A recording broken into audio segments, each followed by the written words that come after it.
Good morning to all. Welcome back to today's science class, and today we are going to discuss our third lesson in the 13th block, and its name is irrigation by rivers. In this lesson we are going to discuss about how river water can be used for irrigation and its advantages and disadvantages. So we know that what is irrigation. What is irrigation? Normally that means watering the crops. It is one of the steps in the cultivation of crops. Okay, that already we discussed. So in this irrigation, how the river water can be used as an irrigation and what are the advantages and disadvantages, that all we are discussing in this lesson. So irrigation, we all know that it is watering the crops. And how did the people use river water in the past to irrigate their crops? How does the old people using the water in the past years for irrigating their crops? Do you know the answer? In ancient times, the people carried water from the river in vessel to water the field. Normally, they are carry the water from the rivers to water by vessels to watering the crops. And what was the major uses of famines in the past? What did the government do to overcome these problems? Farmers depends mainly on rain for watering or irrigating their crops. And when there was a drought or no rain, the crops died. Right? Means that plants, they requires water also for their growth and development, for making food also for us. For us, we all require the water for making food, and the plants also required. So we know that if any kinds of drought conditions are affecting in any area, so water is not available. So there was no food. So the government made canals to carry crops, river water to the field. Okay, so that is considered as canals, and these canals we can use in the means where summer time also, drought condition also we can use them. And the rivers mainly in North India has water throughout the year, and the water from these rivers is used to irrigate or water the crops in that field.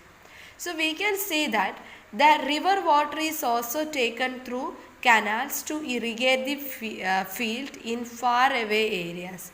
So canals are actually, it's an artificial way of water made to carry water from the rivers to the field.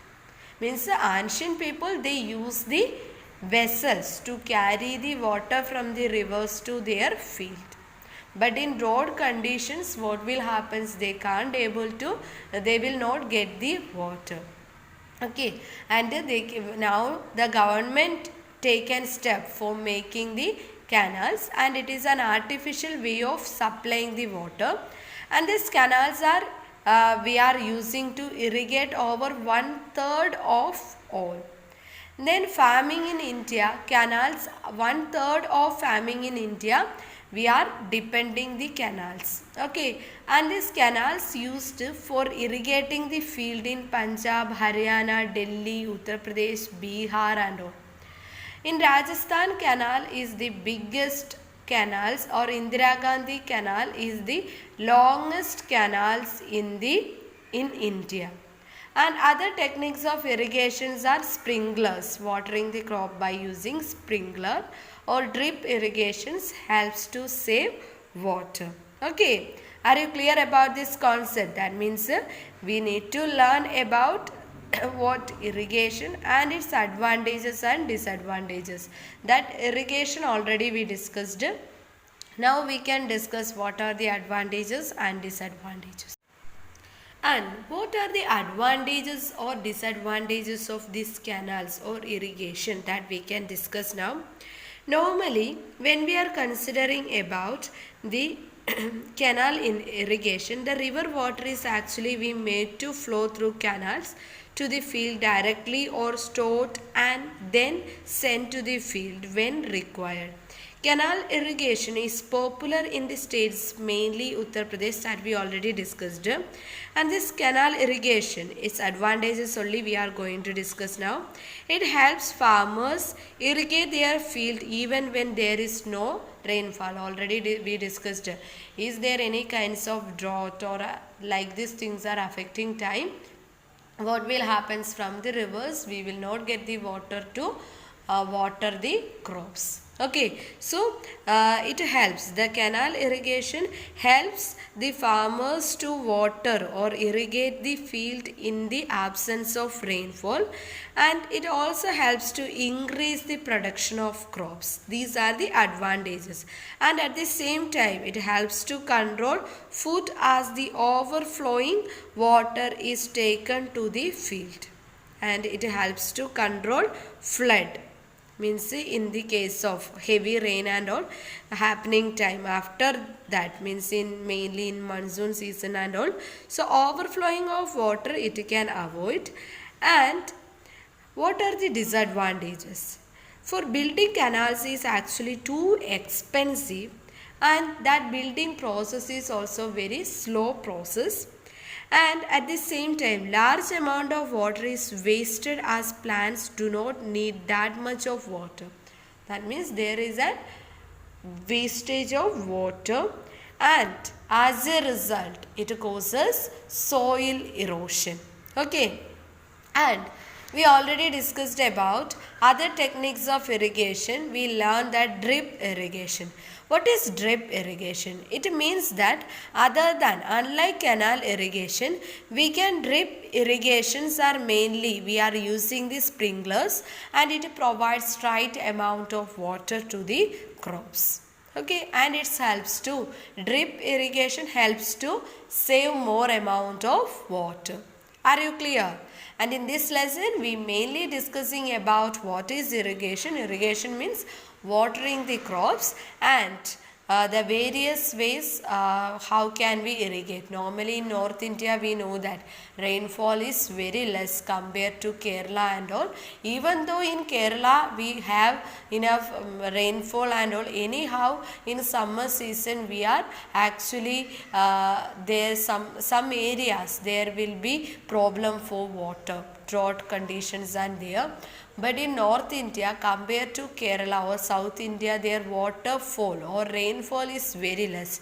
So in North India they are cultivating various kinds of crops. Okay, so for the crops growth and development they requires the water, and that water they are mainly stored by using these canals.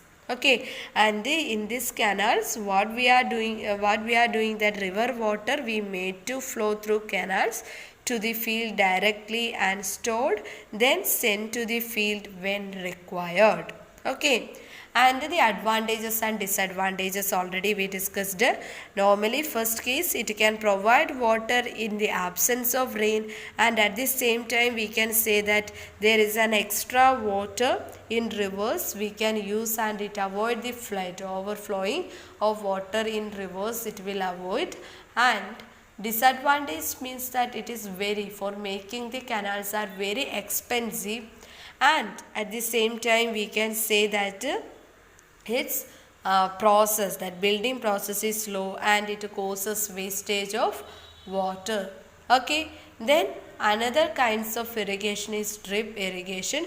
This drip irrigation we can save more amount of water. It is actually by sprinkler and all. And now we can discuss the worksheet S3.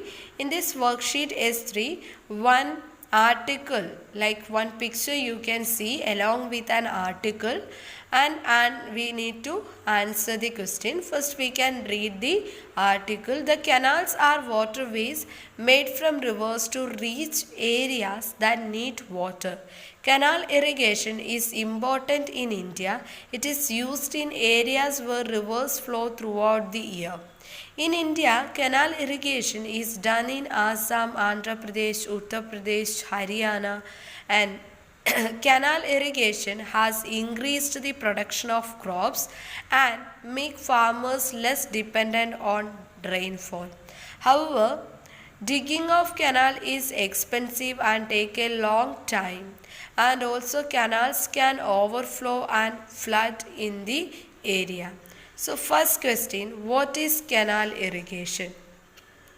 Canal irrigation, we can say that the canal irrigation is the river water is made to flow through canals to the field directly or stored and then sent to the field when it's required. Okay, then second question, where is it used in India and why? Normally that we already discussed, we use this canal irrigation mainly in Punjab, Haryana, Delhi, Uttar Pradesh, Bihar, Andhra Pradesh, Telangana and all, Rajasthan. You can write any 2 or 3 places name and why we are using these canals, because these areas getting very less amount of rainfall in an year, so we use the canal irrigation there. And why aren't canals, third question, why aren't canals used to irrigate land in the Deccan Plateau region of India? And its answer, there is a little in the case of Deccan Plateau region, because of there will be the presence of hard rock structure in that plateau region. So it is mainly due to little percolation of rain water due to the hard rock structure, and groundwater is not available in large quantity there. Groundwater is also not available in large quantity there. So we can say that like this here, there it happens. Okay.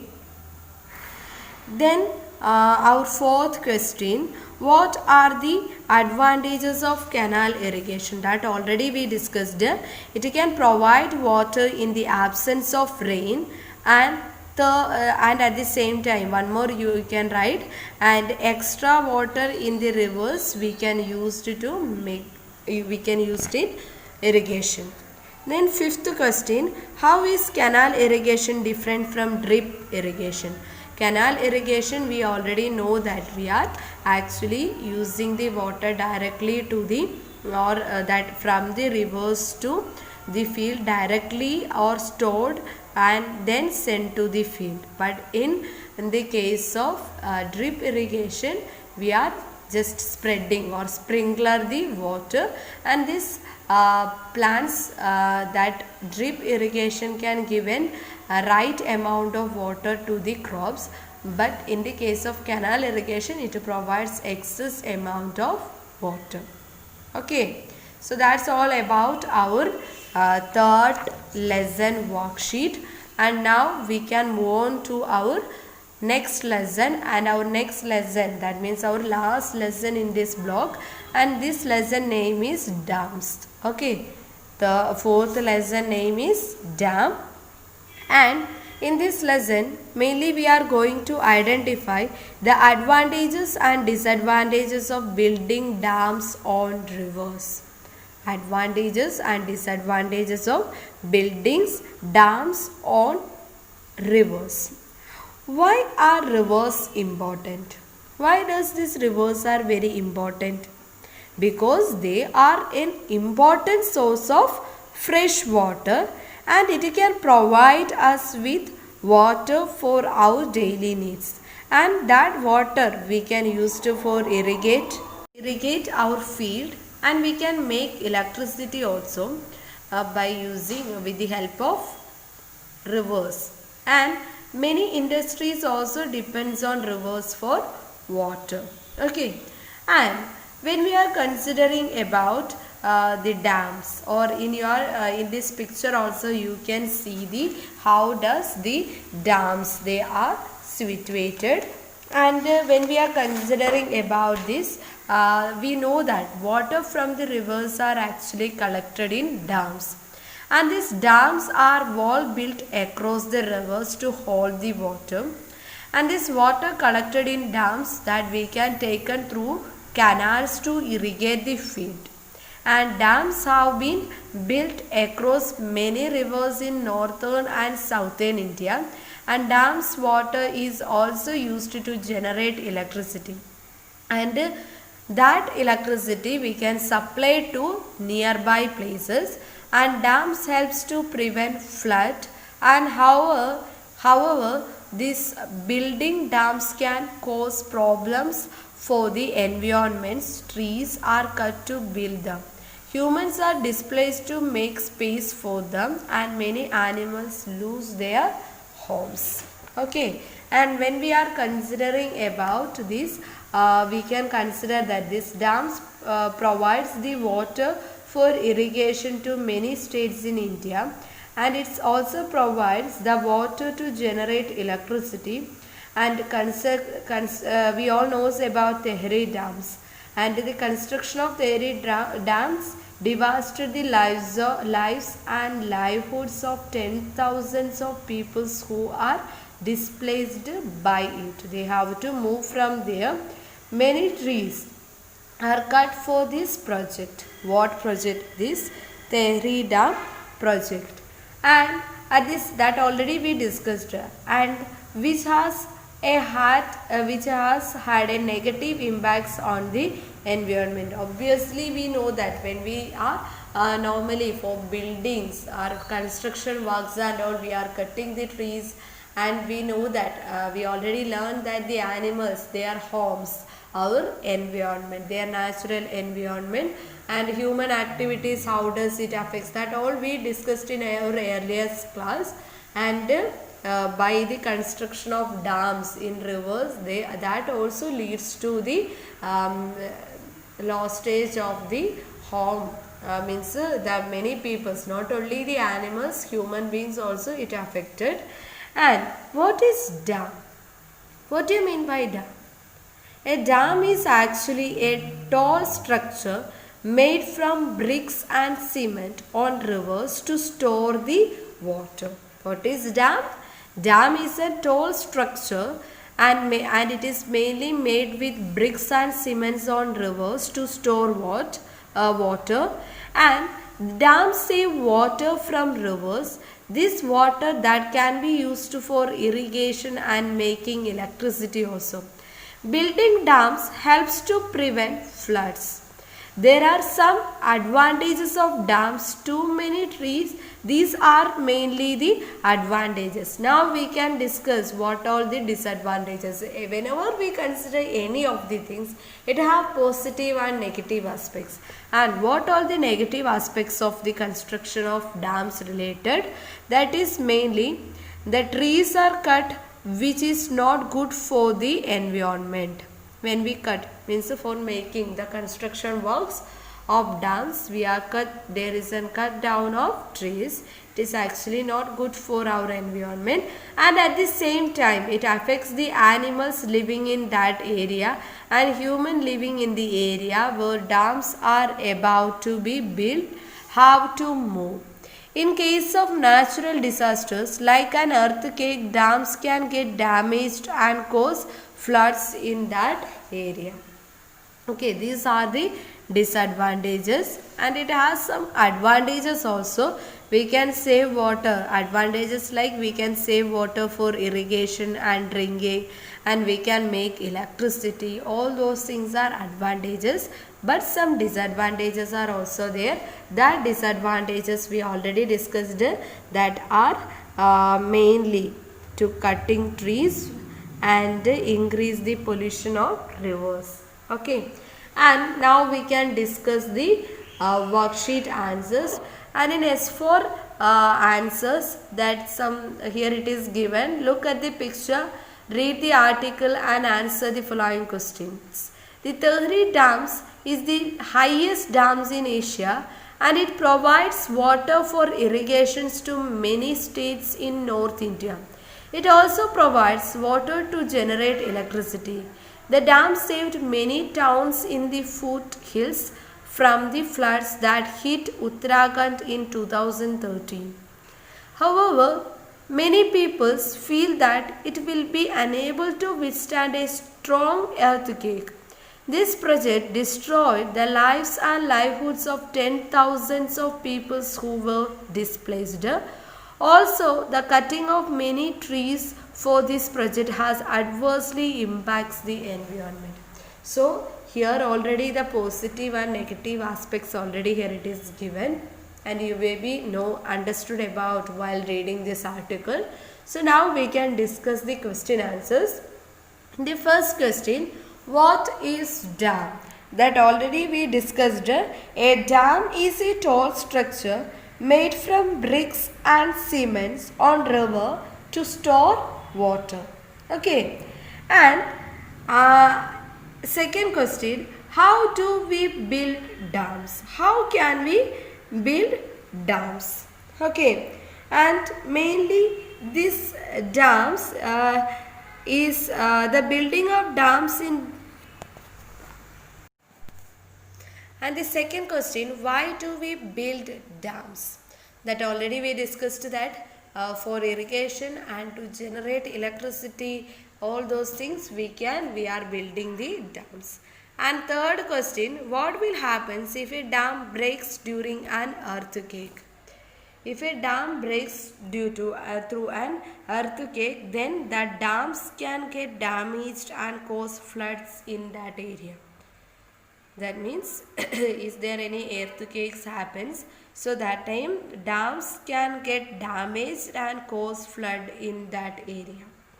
Then fourth question, and the fourth question, why don't some people want dams to be constructed?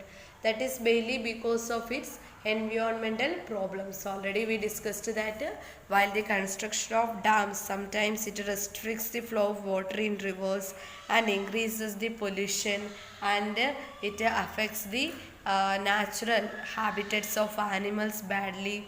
So in that all reasons they are not, or some peoples they don't want to construct the dams. Okay, so that's all about our fourth lesson. And what are the keywords that we discussed in third and fourth lesson? In the third lesson we were learn the keywords like rivers, irrigation and canals, and in the fourth lesson the new words or keyword is actually dam. Okay, so that's all about our today's class. So you have to complete your worksheet S3 and S4. So that's all about today's class. Thank you and have a nice day.